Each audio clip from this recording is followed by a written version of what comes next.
When I moved to Dubuque in 1956, I went to every church in Dubuque, but I ended up in St. Matthew's because I liked it the best.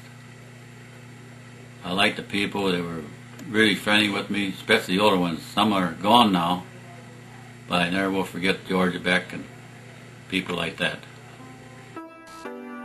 The sanctuary was completed in 1910, followed by the painting of the church and the purchasing of a pulpit on June 19th of that year. The sanctuary dedication took place on September 25th, with much cause for celebration. Lucille Burt was the first child baptized in the sanctuary, and the first marriage was that of Minnie Rudolph and Adam Nank, the parents of Melita McDonough. Ruth Whelan remembers Pastor Lutz and the early days of St. Matthew. Reverend Lutz, his daughter, Pauline, married my brother. When their first child was born, she died. So that picture above the altar is in memory of Reverend Lutz's daughter. What do you remember about Reverend Lutz? Do you remember him? Oh yeah, I was pretty young. You were one of the first people baptized?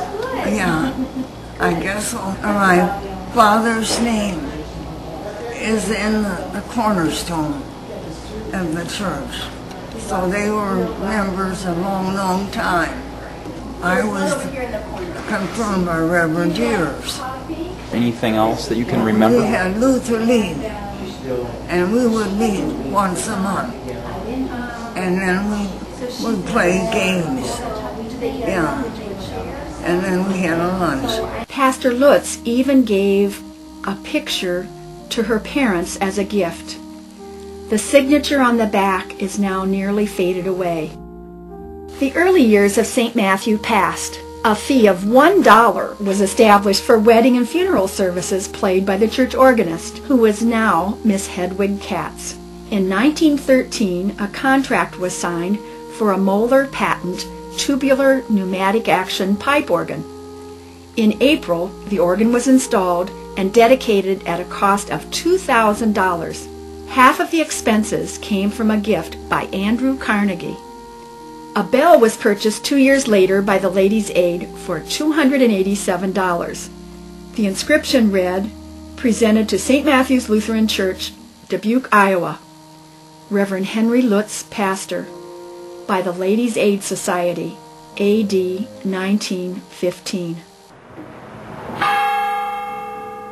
It was said that Mr. Frank Buten hauled the bell from the depot without pay, and Mr. Haber took charge of the pulling of the bell into the tower, also without pay.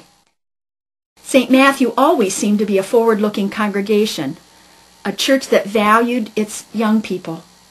In 1917, the young people of the church were allowed to have a picnic as long as they covered the expenses. With Sunday school enrollment nearly 200, these were busy days for St. Matthew. Yearly Sunday school parades were held with magnificent floats, many constructed by Oscar Thompson.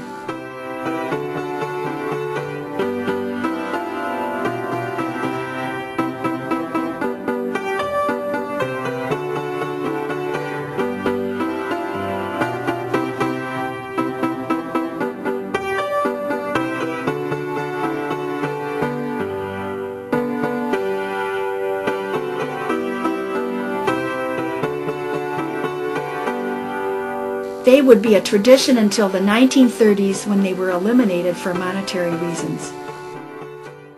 In 1918, Pastor Herman Deers became the assistant pastor at St. Matthew for a salary of $1,200 per year.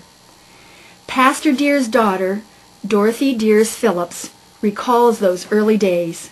He had finished his seminary graduation and his internship, which was at the law school in Missouri, because he wanted to know the laws of his new country so he could help his parishioners. And they needed a German-speaking pastor, of course. German was the main language then. And so he was hired at $1 a day. He was the assistant pastor. then he was called to be the first pastor, and then he could afford to get married.